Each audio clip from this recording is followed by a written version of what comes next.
안식. 창세기 2장 1절에서 3절. 천지와 만물이 다 이루어지니라. 하나님이 그가 하시던 일을 일곱째 날에 마치시니 그가 하시던 모든 일을 그치고 일곱째 날에 안식하시니라. 하나님이 그 일곱째 날을 복되게 하사 거룩하게 하셨으니 이는 하나님이 그 창조하시며 만드시던 모든 일을 마치시고 그 날에 안식하셨음이니라. 하나님은 여섯째 날까지 모든 천지 만물을 완성하시고 일곱째 날에 안식하셨습니다. 우리가 본 것처럼 여섯째 날까지는 매일 하나님의 창조가 끝난 뒤 저녁이 되며 아침이 되니 이는 몇 번째 날이니라라는 해설이 붙어 있었는데 일곱째 날에는 저녁이 되며 아침이 되니라는 해설이 없습니다. 유대인들과 로마인들, 헬라인들은 저녁이 하루의 시작이고 애굽인들은 아침이 하루의 시작입니다. 우리도 아침이 하루의 시작입니다. 민족마다 하루의 시작이 아침이기도 하고 저녁이기도 합니다. 우리는 유대인들의 하루가 저녁에 시작한다는 것을 알고 있기에 저녁이 되며 아침이 되니라는 구절을 그냥 하루의 시작이 저녁이었나 보다라고 간단하게 생각하고 있는지도 모릅니다. 그러나 그 구절은 하루의 시작이 언제인가를 가르쳐 주는 구절이 아닙니다.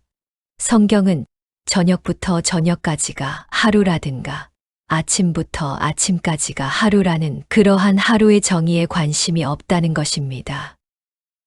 그러면 저녁이 되며 아침이 되니 이는 몇 번째이니라라는 구절이 왜 매창조의 날에 후렴구처럼 붙어 있는 것일까요? 성경에서 저녁은 캄캄한 밤과 다른 의미로 쓰이고 있습니다. 저녁은 캄캄한 밤도 아니고 환한 낮도 아닌 조그마한 빗줄기가 남아있는 상태를 말하는 것입니다.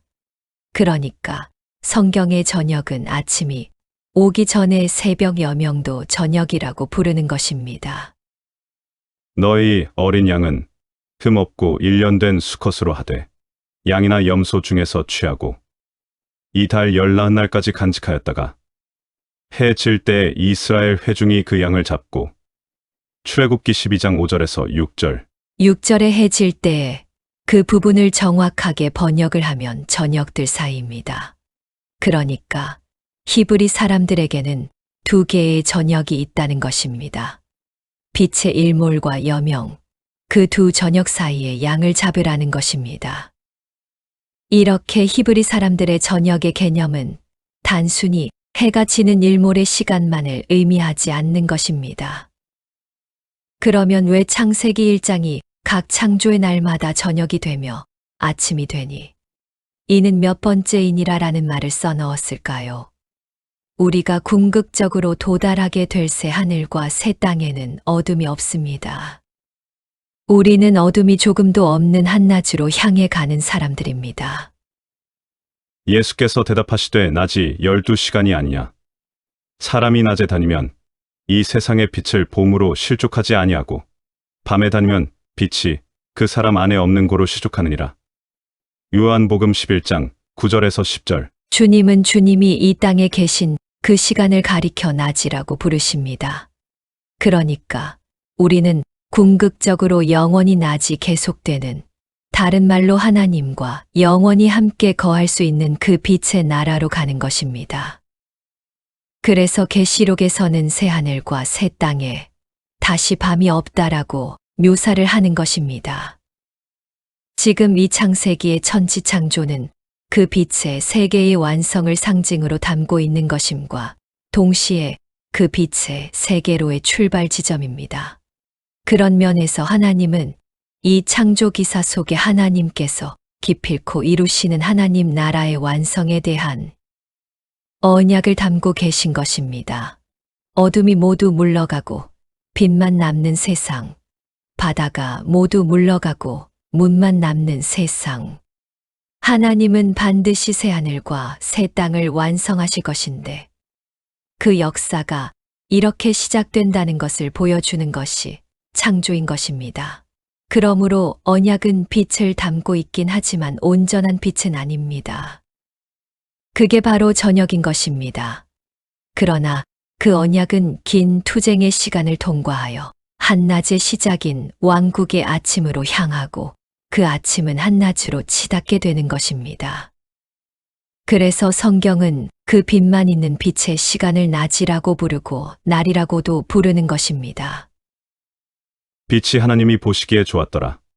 하나님이 빛과 어둠을 나누사 하나님이 빛을 낮이라 부르시고 어둠을 밤이라 부르시니라. 저녁이 되고 아침이 되니 이는 첫째 날이니라. 창세기 1장 4절에서 5절. 5절의 낮이 바로 날입니다. 빛의 시간이 바로 날입니다. 분명 24시간으로 구획되는 날은 밤과 낮으로 갈라지지만 그 날은 하나님에 의해 빛의 시간으로 불리는 것입니다. 그 말은 하나님께서 이 땅에 허락하시는 모든 날은 바로 빛의 세계의 완성을 향해 주어지는 것이라는 의미입니다. 그런데 그 빛의 시간은 하나님의 언약으로 시작하여 어두움이라는 투쟁의 시간을 통과해서 왕국의 아침을 거쳐 날의 충만으로 가게 될 것이라는 구속 역사의 과정이 저녁이 되며 아침이 되니 이는 몇 번째 날이니라라는 구절에 담긴 메시지인 것입니다. 그러니까 저녁이 되며 아침이 되니라는 구절은 낮과 밤을 대조하는 것이 아니라 저녁에서 낮으로 흐르는 구속 역사의 운동을 말하는 것입니다. 한 줄기 빛, 저녁으로부터 출발하여 아침을 거쳐 충만한 낮으로 향하는 구속의 역사가 이 한 구절 안에 힌트로 담겨 있는 것입니다. 우리에게 허락된 이 시간들, 날들은 모두 하나님의 언약이 완성되는 과정인 것입니다. 지금은 저녁이 지나고 캄캄한 한밤중을 지나고 있는 시간이지만 우리는 믿음 안에서 그 찬란한 왕국의 새 아침을 본 사람들이고 영원한 빛의 나라, 천국을 미리 살고 있는 사람인 것입니다. 따라서 우리 성도들은 우리에게 허락된 이 날들을 새 창조의 시간으로 잘 사용해야 합니다. 우리가 우리에게 허락된 이 날들을 잘 사용하여 하나님이 원하시는 분량만큼 지어져 가다 보면 영원한 안식의 날이 우리에게 반드시 올 것이기 때문입니다. 그곳에는 저녁이 없습니다. 그곳에는 캄캄한 밤도 없습니다. 그곳에는 영원한 빛만 있는 곳입니다. 그래서 오늘 본문인 일곱째 날에는 저녁이 되며 아침이 되니 이는 일곱째 날이니라라는 구절이 빠져 있는 것입니다. 일곱째 날은 끝이 없습니다.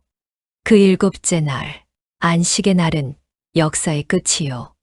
영원한 빛의 시간을 상징하기 때문에 저녁이 되며 아침이 되는 과정이 빠져 있는 것입니다.